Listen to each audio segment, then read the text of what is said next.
Ladies and gentlemen, good evening, good morning, good night, wherever you are.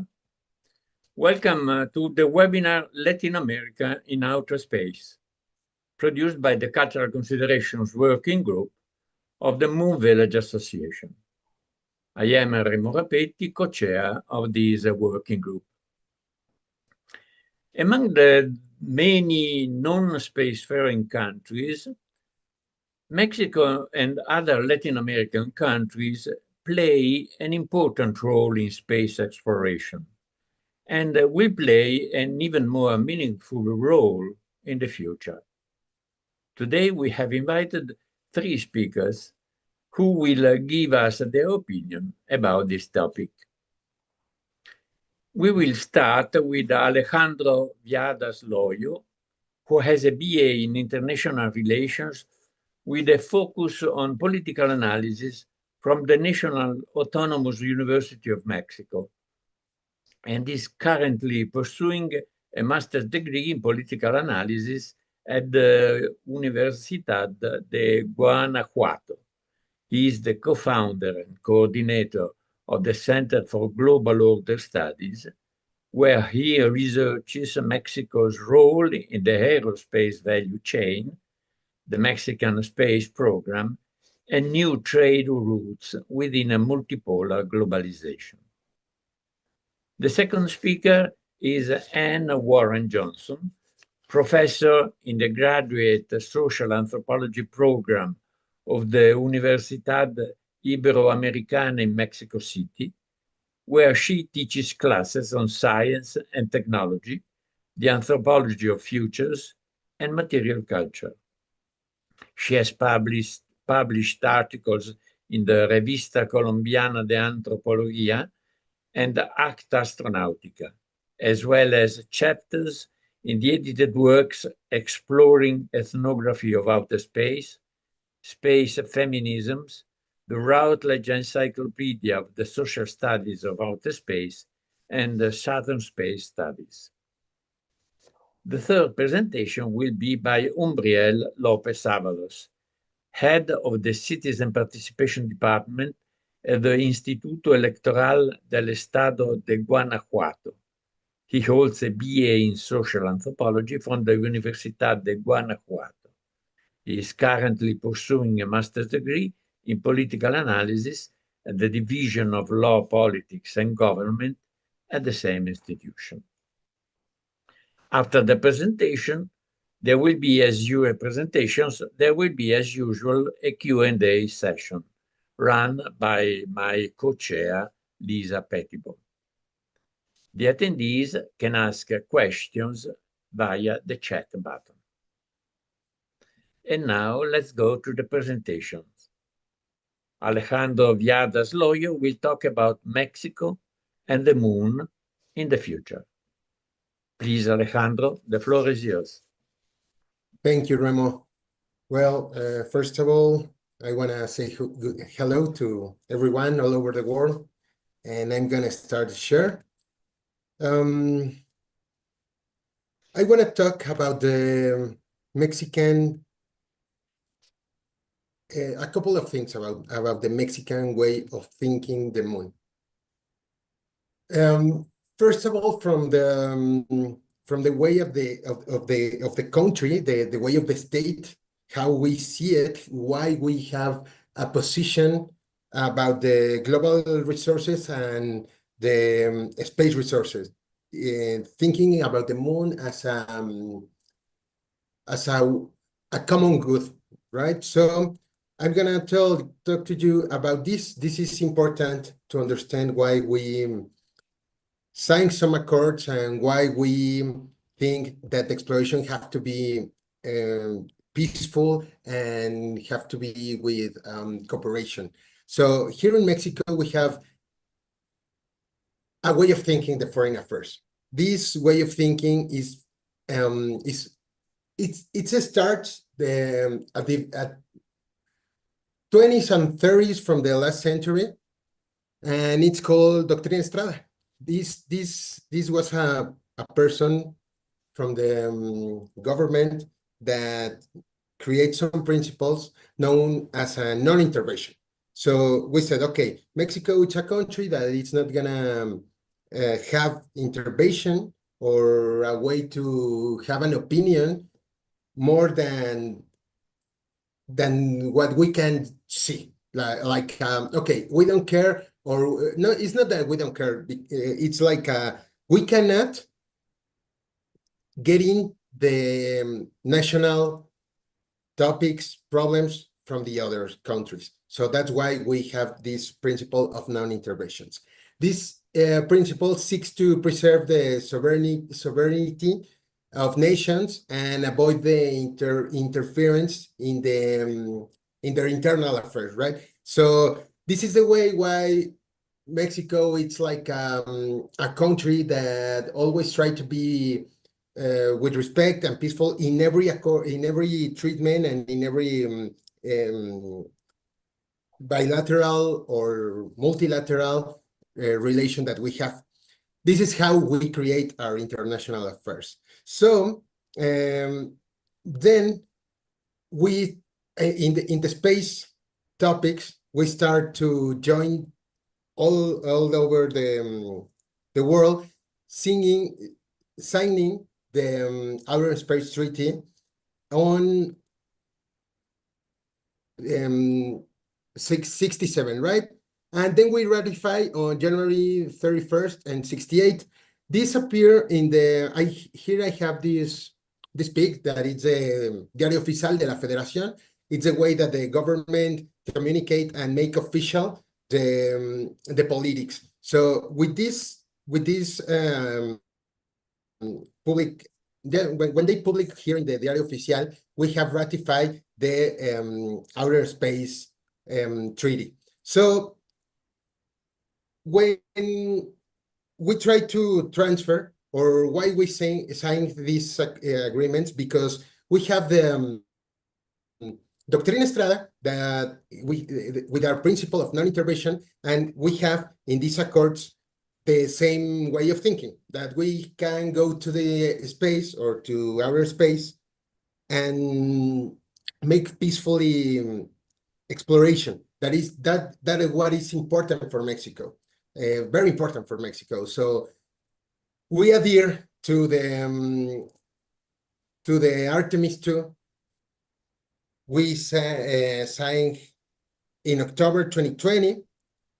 It's the same way of thinking, because the principles are up to the political affairs in Mexico, and because we agree with the first article that the exploration, including the moon, shall be for the benefit and interest of all the countries. And well, just know that the article says that outer space, including the moon, and other celestial bodies, shall be open to the scientist research, and states shall facilitate and encourage international cooperation. So for Mexico, it's very important this, because I know that Artemis now we are having troubles, and maybe we are not sure if it's gonna be possible, right? But because it's politics. But what we can understand is that Mexico are looking for cooperation, because it's very important for us to participate with other countries, because we don't have the possibilities to do it by ourselves, and we don't have the possibilities to make this kind of research and innovation without the help of other countries. And it's the same for everyone. But well, we know that there are some countries that have some possibilities. We don't have it, and we also believe in the principle of cooperation. So that's why we signed the Artemis project, and it's gonna be important in Mexico for different reasons, but I wanna talk about 4: technology, innovation, investment, and culture. In technology, we're gonna have a possibility to make transfer, to use the international treatments to make transfer in technology, to bring technology to Mexico, investment, some enterprises that, well, not even just foreign enterprises, Mexican enterprises could help, the Artemis could help to Mexican startups to get involved in this in this accord, in this treatment, right? So it's gonna be very interesting, and even to the academy, the innovation is gonna be very important because we are gonna try to make a ring of participation, government, private, public, academic, and the environment. International, well, we call it pentahélice, right? It's because they have these 5 actors, these 5 elements. So, and then we're gonna have, or we're having right now, an effect in the cultural, in the way of the culture, because if we understand that we are part from an important mission that it's gonna try to take again humanity to the moon and then maybe to Mars, it's gonna be just not like the way we see it in the movies. It's gonna be a different way that maybe invite us to be part of. So the people, well, I couldn't find this peak, but there's like one with the Artemis logo and with something about Mexico, a pre-Hispanic logo from Mexico. That was like, that it's gonna be very important to the culture because the people is gonna feel part of it. Now it's happening, not with this logo, I already told you. It's happening because the people are the kids, and well, not only the kids, all the people, or there's so many people that have like a cap from la NASA or maybe a t-shirt, and they are interested in the space. And so that's why the Artemis can help, not even just like to be part in the international cooperation to go again to the moon. Not just that way. We have an opportunity in technology, innovation, investment, and culture. And this is why Mexico are looking for another international relations and cooperations to get to the moon and to the outer space. We also have another opportunity that is the creation in 21st or maybe 22, no, 21st, I'm sure, 21st, with the Mexican space program and the Argentinian space program. We invite the other countries to create a new agency, an international organism that can help Latin America to make a combination from our research, our technology, and our academy.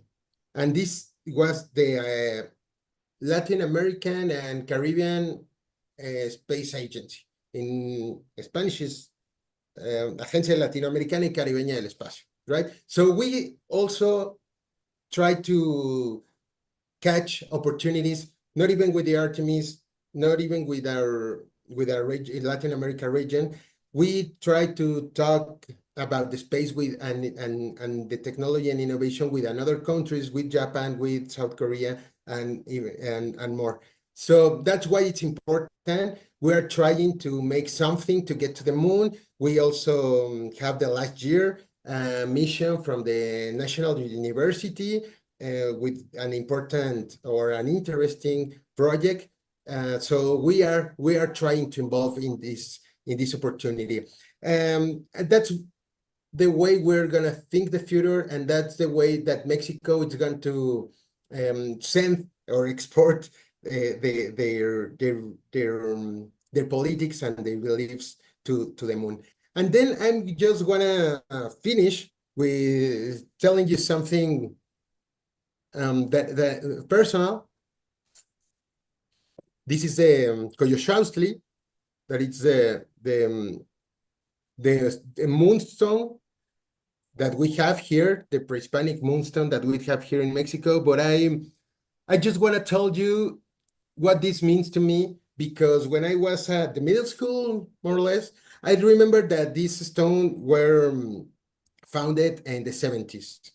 But when I was at the middle school, they take it to, or make, the government let us went to the museum to see it, to watch it. So it was very interesting that for me and for another people, for my friends and for my family, was the first time they saw it. And can you see here in the peak, it's so big, it's really big. And it's even bigger than the sun one, than the sun stone that we have here. So this, when you watch it, you can see and you can make a reflection about the importance from the moon to our people from the pre-Hispanic world. You should remember that Mexico means the center of the moon, the world. So that talk about the importance from this from the moon to our Mexican culture. And when they opened this Coyolxauhqui to the people, I'm from Mexico City, so I raised with this idea from the solar stone that it was the most important, that was the way they believe, the Aztecs believe in the sun. But when they let us see this one, we make questions about that. We start thinking that this was bigger, that it was maybe more important. So I don't know, maybe Umbriel and knows more than me about the anthropology, if this one is more important or no. But in the cultural, in the way we think, we start to believe that the moon was more important for us than the sun. So the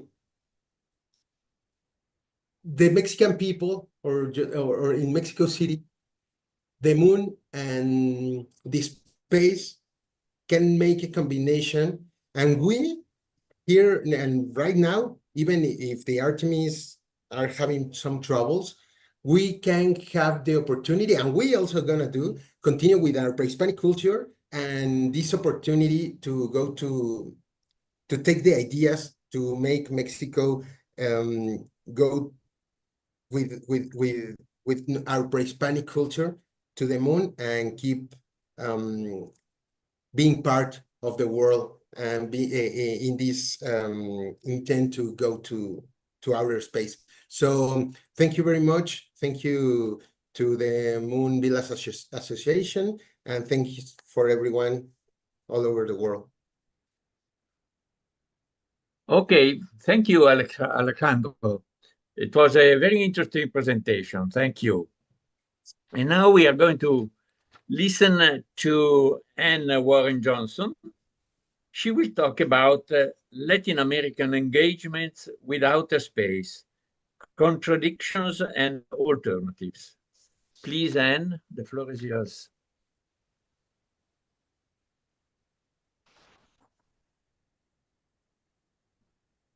Yes, thank you, Remo and Lisa. Let's see if everyone is seeing my screen.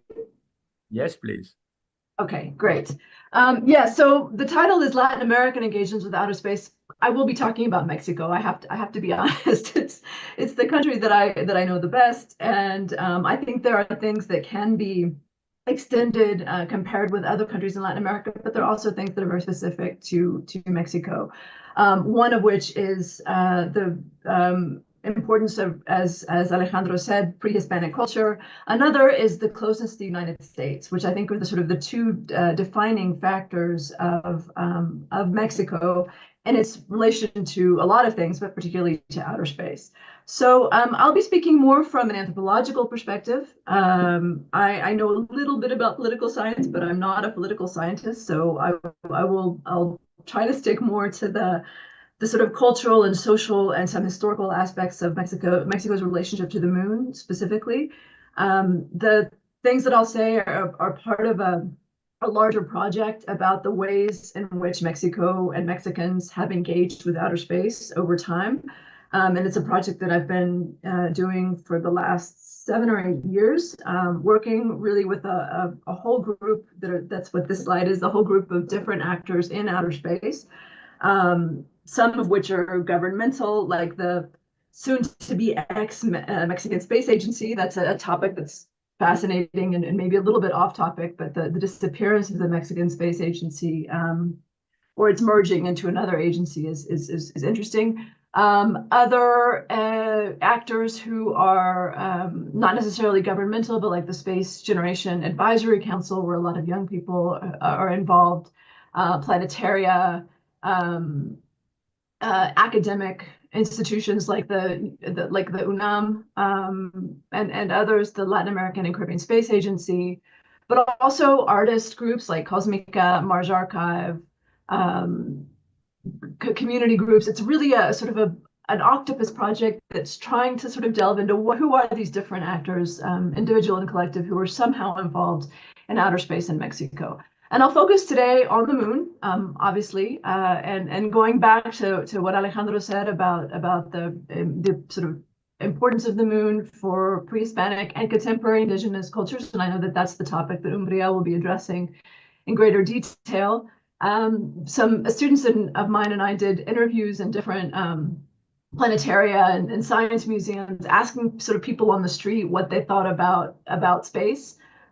We asked one young man what his first memory of space was, and he said, "I think it must have been the song about the moon, the one about the rabbit in the moon." There's a lullaby about a rabbit in a moon, and often the moon in pre-Hispanic iconography is represented by a moon symbol with a rabbit inside. So just as in China, the rabbit and the moon are very much culturally associated.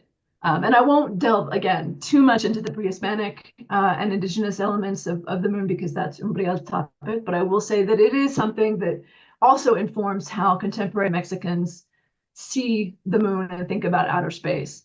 And as some of you may know about the Name Exoworlds contest, where different countries get to name stars and exoplanets. And so when it was Mexico's turn, the first time they named the star Tonatiuh, who's the Aztec god of the sun, and the exoplanet Metzli, a name who became the goddess of the moon. And so there's lots of different ways that the moon is represented in the very different indigenous cultures in Mexico. But it is interesting, suggestive that the first time they had the chance to name an exoplanet, they put the name of the moon goddess. The next thing I want to talk about in terms of sort of the historical culture of the moon, this may be the first Mexican sci-fi story. This is from the 1700s, and it was written by a Franciscan friar named Manuel Antonio de Rivas, who arrived in Yucatan, Mexico in 1742 from Spain. His story, which has the incredibly long and complicated title of Syzygies and Quadratures of the Moon, arranged to the Meridia of Yucatan's meridian by an ancetone or moon inhabitant, and addressed to Bachelor Ambrosio de Echevarria, deacon of funeral curios at the parish church of Jesus of said city, and a present professor of logarithms in the village of Mama in the Yucatan Peninsula in the year of our Lord 1775. That's the name of the story. And it basically, kind of in the same vein as Cyrano de Bergerac going to the moon, it's kind of a similar story where the author imagines an exchange of scientific information between terrestrial and lunar scientists. Rivas presents the moon, in contrast to the Earth, as a utopia without the injustices and inequalities found on Earth. So there has been a sort of cultural engagement with the moon, obviously on the side of pre-Hispanic and indigenous cultures, but also from the colonial period on. And I'll just mention a few sort of ways that we can think about the history of Mexico and outer space. One is what I sort of call proto-space, and it's also the history of astronomy, which sort of takes its own path, and I won't get too into that today. But from the colonial period, and especially in the national period, there has been a long history of astronomical engagement from Mexico. A series of international scientific collaborations, various attempts, some of them failed, some of them successful, to establish national observatories. That's sort of a whole history on its own. But I'll get more today into, this is, speaking of astronomers, this is a crater on the moon named for a Mexican astronomer, Luis Enrique Erro, who was the founder of the National Observatory. So that photograph was taken by Apollo 16. So there is this sort of astronomical connection to the moon for Mexico. But what I really want to focus on today is the 20th century and the ways in which the sort of the space race has impacted the history of how Mexico interacts with outer space, and then specifically with the moon. So the International Geophysical Year, which was 1957 to 1958, which was the sort of first great international collaboration on astronomical and astronautical sciences, which saw in 1957 the launch of Sputnik, but also a launch of rockets from Cape Tuna, Cabo Tuna, which was named after Cape Kennedy, but using the tuna plant as a kind of comic substitute. Was also launched in 1957. So the rocketry was a big thing in the beginning. There were a series of space organizations. The National Commission for the Outer Space Studies was established in 1962, was ended in 1977. Kind of the same story as the Space Agency, which was founded in 2012 and has just come to an end as well. So a sort of series of attempts to engage organizationally, governmentally with outer space, which have had various levels of success. Other important moments, astronaut training in Sonora. There's a place in Sonora that has and I'll show a picture in a minute, that has that was used as an analog site for the moon by Apollo astronauts. The use of satellites for international the transmission of television signals. So the first international globally transmitted television program, Our World, in 1967, where the Beatles played All You Need Is Love for the first time. But there's also a segment dedicated to Mexico. The 1968 Olympic Games, the second Olympic Games to be transmitted by satellite, was in Mexico City. Talk about that more in a minute. So satellites became a very important part of Mexico's engagement with outer space. For a series of reasons. Mexico launched its own satellite in 1985, and so satellites became very important. The sort of historical moment that I'd like to focus on, though, is something that Alejandro mentioned in 1967, when the Moon Treaty was signed by Mexico, ratified in 1968. Also, 1967 was the Tratado de Tlatelolco, the Tlatelolco Treaty, which was the first treaty for non-proliferation of nuclear weapons in a geographical area. And so it was signed in Mexico. And the politician who promoted this treaty was actually won a Nobel Peace Prize some years later. So again, as Alejandro said, and I'll echo some of his comments about this, the way that the Mexican government positioned Mexico as a voice for peace, right, on the international stage, and how that extended to outer space. So 1967 was a very important year for outer space, but also for peace on Earth. And so Mexico has had this sort of position of cosmic diplomacy, geopolitical and cosmic diplomacy, since the 60s, which has been really important. That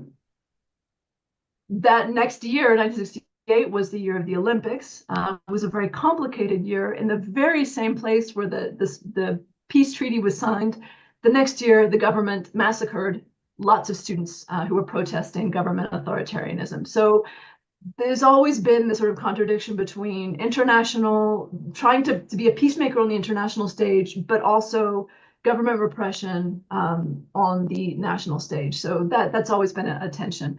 Space important there because part of the reasons the students were protesting was the money spent on the Olympics, right, which were to be transmitted by satellite, and was the reason for the establishment of satellite stations, ground stations in Mexico. So the sort of combination of modern technology, but also very complicated government violence, and international peace treaties. All of that is part of Mexico's space history.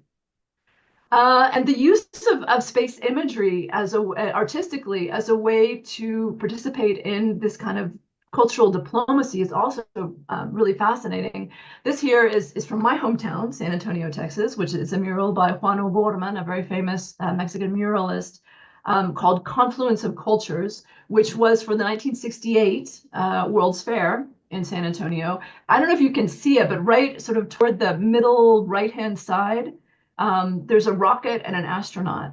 The idea of this mural was on the left-hand side to present the history of Mexican culture and Mexican indigenous innovation, and on the right-hand side, Western culture and Western technological innovation. So starting on the right-hand side with Rome, the Romans as those who birthed technology in some way, and culminating with Western technology with an astronaut and a rocket.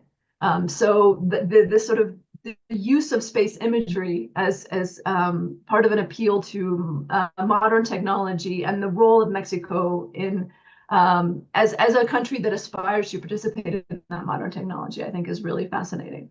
This is another image of a different Mexican muralist, Siqueiros, who also very famous, called the Great March of Humanity from the Earth to the Cosmos, which is in Mexico City, and culminates, it's a much more abstract image, but it culminates in also two rockets in the sort of upper part of the building, where one is is a capitalist rocket and one is a Soviet rocket. There's a red star, and it also plays into this complicated place that Mexico has played in terms of in its relation in the Cold War to its neighbor, the United States, but also with sort of sympathies toward the Soviet Union, and that would play out in other arenas as well. This is from Rufino Tamayo, another famous Mexican artist of the time, who started his work really interested in pre-Hispanic imagery, and so the cosmos was he depicted often. The moon was a frequent protagonist of his work.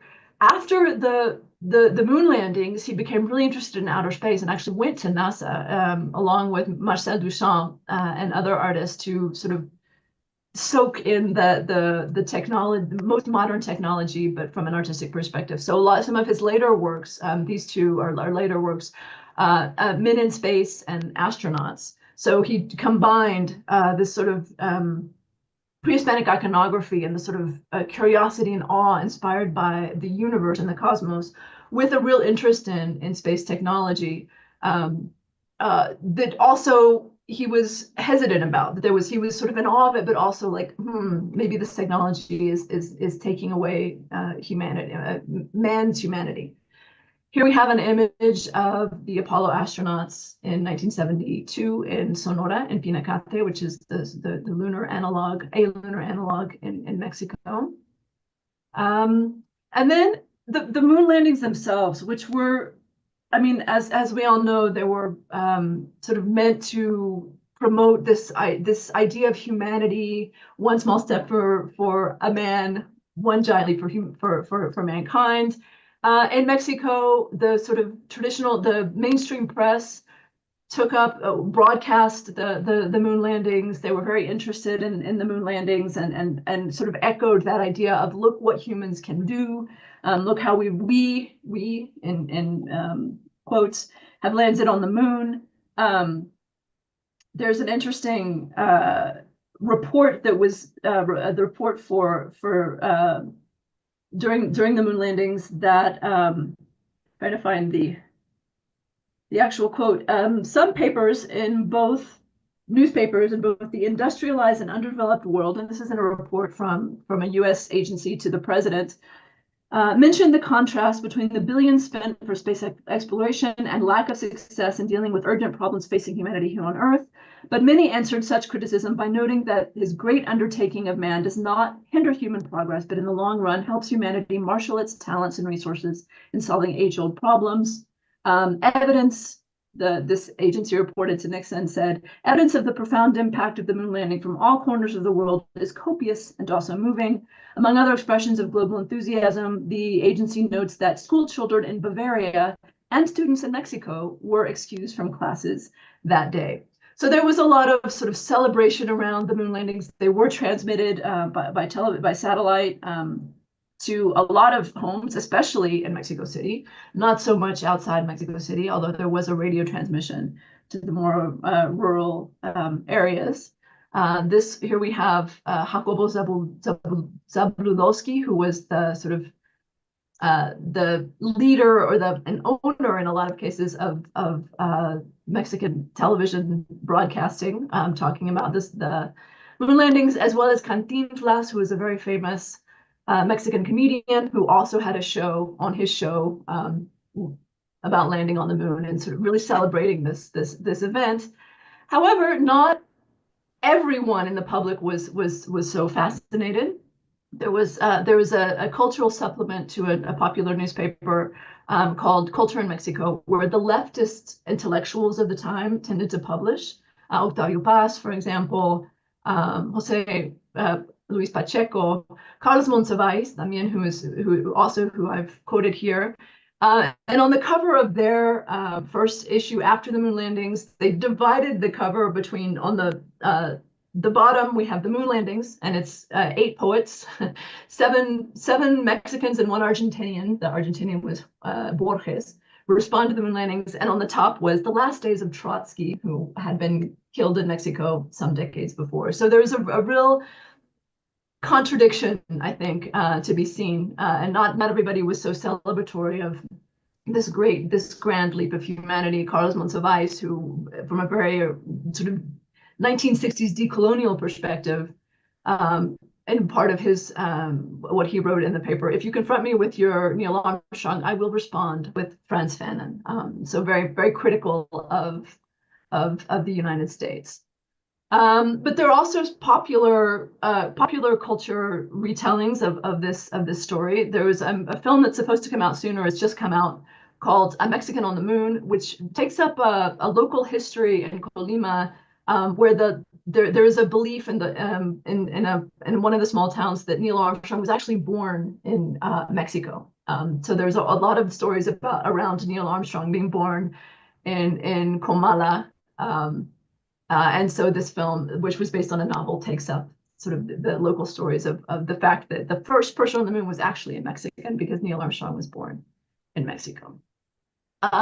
This is from a space art contest sponsored by the Mexican Space Agency with the theme Mexico to the Moon. And you'll note that a lot of the students and adults as well who participated in the contest combine Mexican popular culture or indigenous culture with this idea of going to the moon. So the incorporation of indigenous identity, which is problematic in some aspects, it is part of sort of general popular culture, and was taken up in a lot of these images. And this story, I think, is really telling. This was an anthropologist called Leopoldo Trejo writes about this in one of his books, where he talks about an encounter he had with a Zoque shaman in Chiapas, an indigenous shaman, who told him the story of the moon landings. The shaman told Trejo the story of the moon landings. According to him, when it was announced that the scientist apparatus was going to arrive on the moon, Apollo 12 was going to arrive, but it didn't arrive. 13 goes and nothing. 13 didn't arrive. 11 goes. Maybe 11 was better taken care of. Maybe 11 was más cabrón, like tougher. It arrived when they went down. Things were just like they are here on the moon. But what happened, the astronauts wanted to talk, but those they met on the moon didn't talk. But 2 pretty girls, really affectionate, say, let's go, let's go. They did talk. So the astronauts said, let's go to Earth. It's more beautiful there. Let's go. We're leaving on such and such a day. We'll come and find you here so that we can go see my home, see what the United States is like. They were 4 days on the moon, but they couldn't get around much because there was a river here. You will note that the way that the shaman describes the moon is quite different than the way that scientists might describe the moon. There was a river here, a river there, a river everywhere. What's more, the people on the moon didn't talk to them, so they told the girls they were leaving. You're leaving, I'll go with you, said one, but you must bring me back. And then the story goes on to tell of how the astronaut takes this girl back to Earth, that they're picked up in the middle of the sea because they couldn't land on Earth because there was some question of contamination. And the astronaut says, okay, well, now we're back on Earth, let's go eat something. But the girl doesn't want to eat, she won't eat, and she starts feeling sick. And so she says, look, I'm done, I want to go back to the moon. And the astronaut says, well, that's really complicated, I don't know that we can go right back to the moon, you have to have permission, and there's all these things you have to do. And the girl says, if you don't take me back to the moon, I will destroy the United States, so you better take me back. And he finds a way, he takes her back, leaves her on the moon, and it turns out that she was dead, that she was a spirit. The people who inhabit the moon are dead, or are the dead. So for the Sokes, the moon is an underworld. It's not something that's up there that you can, and you can see it in the sky, but it's also where the dead go. And it's just like the Earth, except that sort of backwards. So the moon is conceived of as a cold, moist place that is also an underworld where the dead go. But I think telling the story and showing how the Apollo missions get incorporated into local understandings is really fascinating.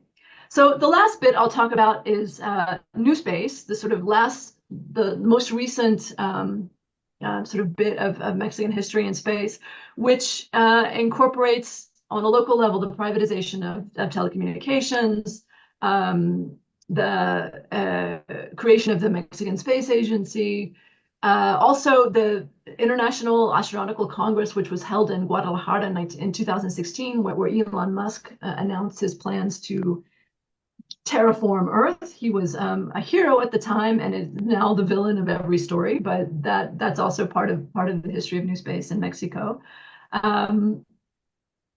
So there's the sort of discourse around space now, which, although there is still kind of an interest in maintaining this sort of peaceful activities in outer space that Alejandro mentioned, there's also a repetition of discourse imported from the United States. So this idea that Mexico will conquer outer space, will conquer the moon. And the people who say we'll conquer the moon tend to not have a very nuanced idea of what conquest mean, because other people say, well, how are we going to conquer that? We were conquered. We don't want to be conquering the moon. That's not the word we'd use, but the people sort of more in the space industry take up this idea of a conquest of the moon. And they mean the thing that they mention the most is this mission that Alejandro alluded to, the Colmena mission, which was launched a little over a year ago.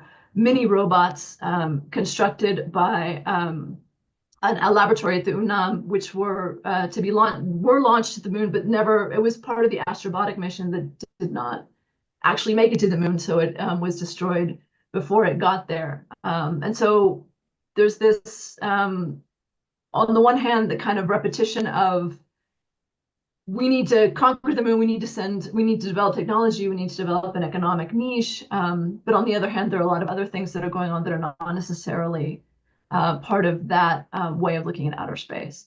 This is another company, a startup, but young people called Darium, who said that everybody else is doing satellites, we want to do robots, and so they're interested in developing rovers to transport technology around the moon and have some relations with companies like Airbus. But there's also other visions, and I think this is what, as an anthropologist, I'm most interested in, the artistic and the cultural visions of space that don't necessarily replicate the sort of language or the discourse of the space industry. Here we have, for example, this is a work by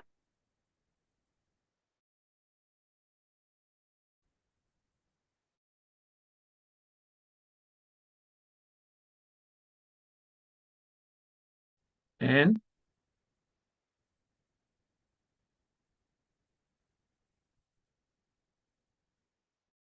we lost you.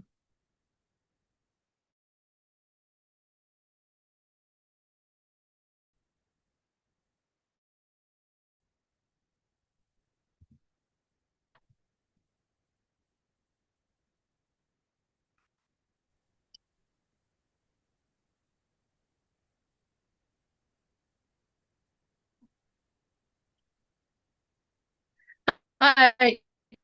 sorry, I have a computer problem, but I'll just, if you can still hear me, I will end by saying, so there are these other visions of Mexico in outer space. Some of them are these artistic projects like Naum Romero, who's a part of the Cosmica Institute, who I know has worked with the Moon Village before, who has this wonderful piece called Voyage, where he hypnotizes the audience members to imagine a voyage to the moon, and to sort of picture themselves there in a very poetic way, and it's lovely. There are also other kind of cultural activities like the recent dark sky laws, which have been passed in Mexico, and dark sky attempts to turn communities to use astrotourism as a way for community development.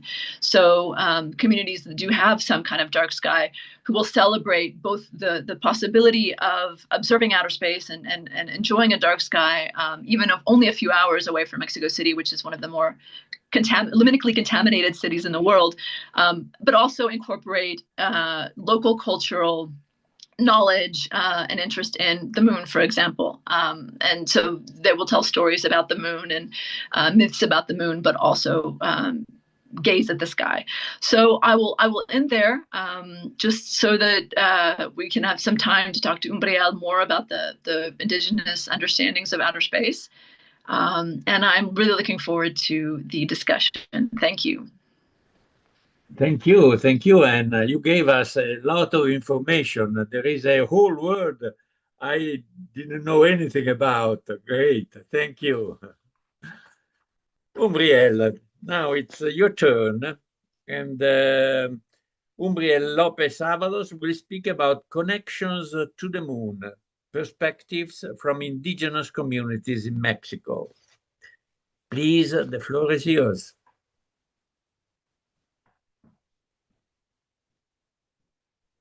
Hi, good morning, good afternoon. First of all, thank you for the invitation.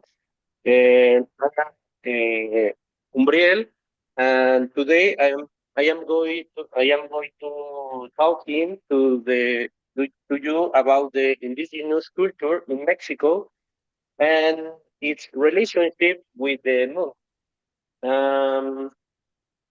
When I first asked to explore the indigenous worldview in Mexico regarding the moon, I wonder where do I even begin, especially considering that Mexico is home to 68 indigenous communities, each with their own traditions, practice, and customs, many of which are deeply connected in some way to the understanding of space and its mysteries.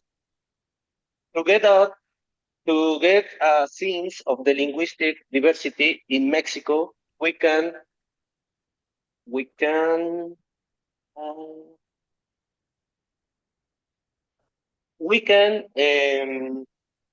look at a map showing how these languages are distributed. About 50% of Mexicans states have communities that speak Nahuatl, a language spoken from the center of the country and stretching northwest. So another major indigenous language is Maya, mainly spoken in the Yucatan Peninsula, so in yellow on the map. So building indigenous perspective on the moon and it's important, it's like the focus on three major linguistic culture groups: Nahuatl, Maya, and Zapoteca. Main purpose is to find common threads that help us understand how these communities have contributed to the knowledge and meaning of the moon. That said, it's important to approach this topic from a reflective, non-Western point of the view. Otherwise, we risk missing the deep and richness of what these cultures offer. So let's start with the first language group. Um, so it's let's start with the first language group. You may ask, why focus on language? And the answer is simpler than you may think. Language is more than just a communication tool. It's various traditions, ways of seeing the world, and the means by which people make of their reality. Simple put, language is culture. From this perspective, Nahuatl offers several interpretations of the moon and its rule daily life. The moon is so Nahuatl offers several interpretations of the moon and its role daily life. One interpretation sees the moon as a symbol of the night of mystery and the heaven, with a strong connection between the natural world and the spiritual realm. Another sees the moon as linked to fertility and creation, both in human reproduction and agriculture. It regulates women's fertility cycles and is believed to provide positive energy for successful harvest. In Nahuatl truth, agriculture's cycles begin with the full moon when crops are planted and end with new moon, when the earth rests and planning begins for the next cycle. Other view connects to the moon with duality, change, and the cycle of the life of and sorry, change and the cycle of the life and death. Importantly, these understandings don't come from a scientific framework, but from a deeply spiritual worldview, expressed through rituals and ceremonies honoring lunar deities. From this point of view, the moon is not explained through logic or science alone. It's part of a broader system of knowledge that gives meaning to the state. Now, when we call the Maya culture, which a second linguistic perspective, we also find that the moon isn't as a feminine deity. She plays a central role in women's menstrual cycles and is tied to natural phenomena. She is also viewed as a protective, nurturing mother who guides and cares for humanity. The moon, known as Ether,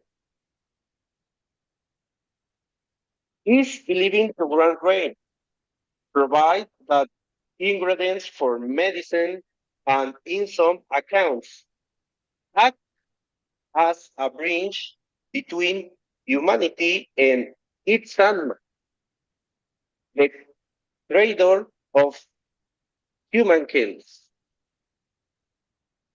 So this view of the moon is deeply woven into everyday life. She is present in reproductive cycle, agriculture, the rain seasons, medicine making, and even in rituals, where people seek blessing for the goods.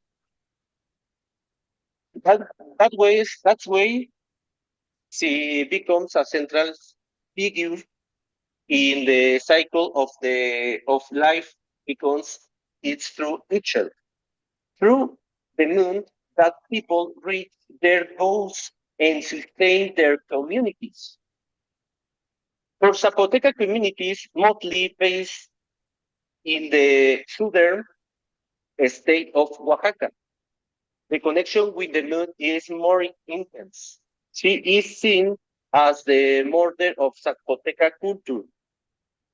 According their beliefs, according to their beliefs, this lunar deity either gave birth to humans directly or fed them for clay.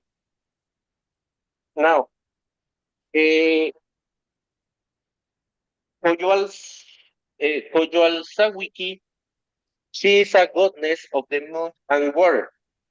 The moon is at a center of the Zapoteca theological and cosmological worldview. Another figure is a Mezcoatl that has a strong relationship with the moon. He is the mythical character who brings balance to natural world with the support of Coyoalzawiki. So far, I have offered a brief look at how the moon is understood in some Mexican indigenous cultures. To sum it up, we can identify a few common themes. First, a connection between left and deep and death. Second, the woman's fertility cycle. Third, the moon as a protect and provider of life, sustaining resources. Fourth, her role in agriculture cycles. Fifth, her influences among the goods. And finally, her control over natural phenomena like rain.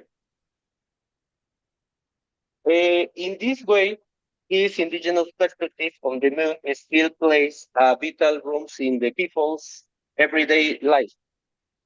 It shapes how many understood existence and the perseveration of humanity. I believe it is especially important to the highlight is now becomes in the modern Western world. There are fewer elements that carry such deeply rooted spiritual influence in our lives. I am finished with this and I thank you for your attention.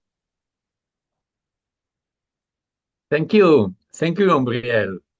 It's very strange to understand that many of the concepts that indigenous culture has about the moon are in common with our ancient civilization and the philosophies in the Mediterranean. The Greek and Latin concepts of the moon are very similar to those in Mexico. And this is very strange, of course. We should go deeper into these connections, I believe. Lisa, it's up to you now. Do you have comments, questions? Are there Yes. questions from the attendees? Yes. Gosh, this is really fascinating, all of this. I mean, one of the first questions I had, I'll address this to Alessandro. is you spoke a little bit about this moonstone, and it's such a fascinating carving. I'd really like to know a little bit more about it. Maybe it ties into some of what we've just heard from Umbriel, this idea that this stone represents the moon in some way. Or is he gone actually? No, he's gone? I think he's gone. Okay, well maybe Umbriel could say some more about the moonstone. Oh, he needs to unmute.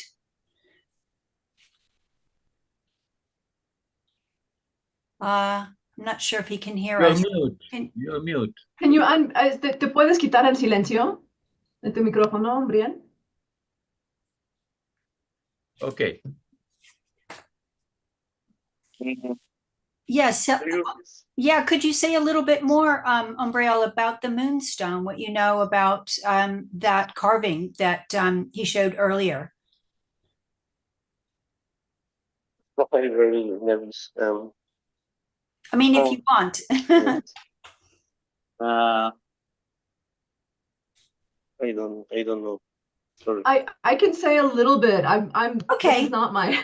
Yes, Somebody that's else okay. area more than I'm looking. mine. I'm looking for another connection. About the relationship with the moon through this moonstone, which people are obviously culturally really attached to across all the different nations of Mexico.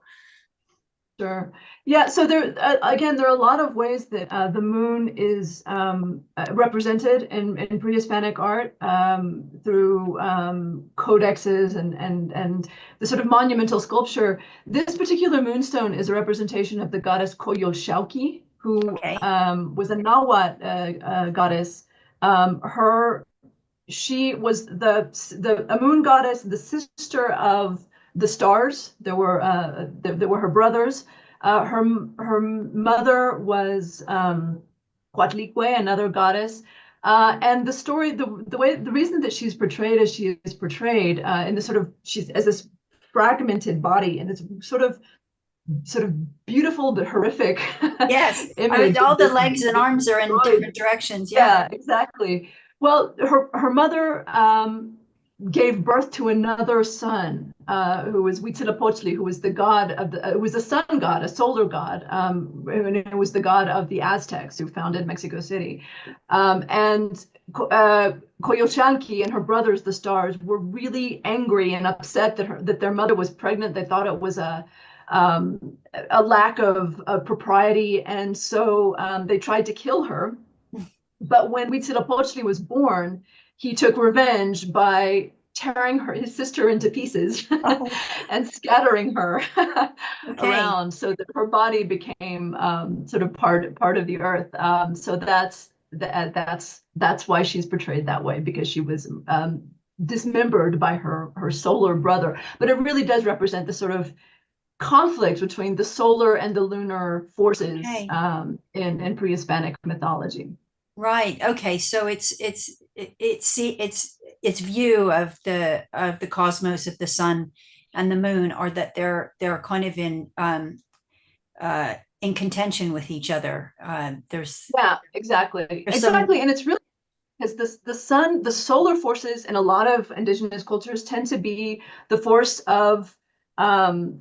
of order and progress and advancing and the way that the world turns, right? The universe is conceived of as a series of creation and destruction of suns. So we're in the fifth sun right now. Many indigenous people say. But the moon, and I'm thinking particularly of work that the French anthropologist Jacques Aligné has done among the Otomi in central Mexico. The moon is the force of chaos, but it's just as important. The chaotic part is just as important as order. To have order, you also have to have this force of chaos. So the moon is chaotic. It's sometimes feminine, sometimes masculine. It's you can't really pin it down, and it sees further. The moon is said to have two eyes, while the sun only has one eye for the Otomi. So the moon sees things from different perspectives, where the sun is just like straight logic and progress and moving forward. So Yeah, there's so much more to say, but I'll leave it there. Okay, so really counteracting forces there that keep the cosmos in order in some way, Yes. or functioning. Anyway, am I right in thinking that the name Mexico actually means navel or center? In the navel of the moon, Mexico City is translated as in the navel of the moon. Yeah. Right. Okay. And so how did that name come about? I mean, was it just looking, because the moon, obviously, when we look at it, feels like it has a navel.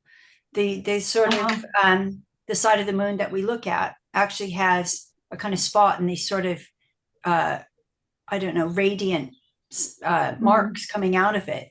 And it very much looks like the navel of an orange or something like that. So I was really curious to know if there's something about, mythology around that. Yeah, there's not really a good answer. It's because people have come up with sort of different explanations. But Mexico City is kind of sort of in a valley surrounded by mountains. So I think that is part of the idea of the sort of in the middle of, right? Okay. Surrounded by. And then Mextli was the goddess, as Umbria said, the goddess, another version of the goddess of the moon. There's not just one, obviously not just one story about the moon. So Coyolxauhqui was one, Mextli is another moon goddess. I see. So yeah, she gave her name to the people that called themselves Mexicas or Mexicans. I see. Okay. Since I've got you here, you mentioned this film coming up called The Mexican on the Moon. What is that coming up soon, or can you tell me a little bit more about what you've heard about it? Yeah, it didn't. I think it already came out. It didn't make much splash. I'm not even sure how much it was. Like how many theaters even showed it. It wasn't a big deal, but I believe that it already came out. Okay. I can put information maybe in the chat. I can find a link for it and put it in the chat if anybody's interested in trying to find it. I haven't been able to see it. I know the novel and I've just read about the production, but I'd love to see it. Right. I was quite curious about that. There was one other thing which you mentioned about, I think you showed one of his mural, and I didn't get the name of the artist. And he was very interested in space, and he met up with Duchamp about this, and they went to NASA. Did you say they went to meet with some NASA institute or organization? Yeah, I think it was Houston. I think they went to Houston to Johnson Space Center. It was Rufino Tamayo. I'll put his name in the chat as well. Yeah, that would be great. Thank you. Yeah, and it was a trip. I think there were 8 different artists, and I know that Duchamp was one of them, and Tamayo was another. I had no idea that Duchamp went to Johnson Space Center. That's incredible. Right before he died. It wasn't very long before he died. Yeah. Wow. Okay.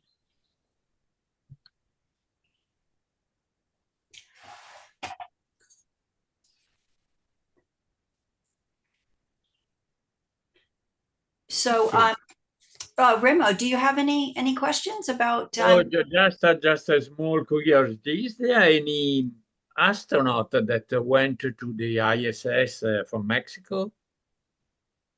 There's a debate about who gets to be an astronaut and who gets to be Mexican when we talk about Mexican astronauts. There is one. Rodolfo Neri Vela is considered to be the Mexican astronaut. This was before the space station, but he did go on the shuttle. He was on the shuttle Atlantis just before the Challenger disaster, actually, 1985. And he went accompanying the launch of the satellite Morelos, which was the first Mexican satellite built by the Hughes aircraft company, but launched by Mexico to be a telecommunications satellite. So the first, there were 2 satellites. One was launched sort of by itself, and the second was launched in the company of Rodolfo Neri Vela, who was on the space shuttle. There have not been any other astronauts who have gone to Mexico representing the Mexican government. There have been astronauts like Jose Hernandez, who was born to Mexican migrant parents in California and has Mexican citizenship, who went with NASA. Katia Chazarreta, who was she a tourist? Was she an astronaut? There is kind of she went with a Blue Origin flight to a suborbital space flight. So yeah, so Neri Vela is like the astronaut, but there is some debate about who else gets to be considered Mexican and who gets to be considered an astronaut. I'm wondering if you know, the acceleration of the whole space industry and different initiatives, is it really affecting the universities there to organize themselves to do research in specific areas that are meant to develop or to, you know, create innovations for space, which they feel will also benefit, you know, the country and society in general? Is that something that you feel is starting to ramp up now? Yeah, I think it is. It's not necessarily super visible and like a major activity, but CubeSats and rockets. So rocketry competitions are, again, rocketry was very important at the very beginning of the Mexican space industry in the 1950s and 60s.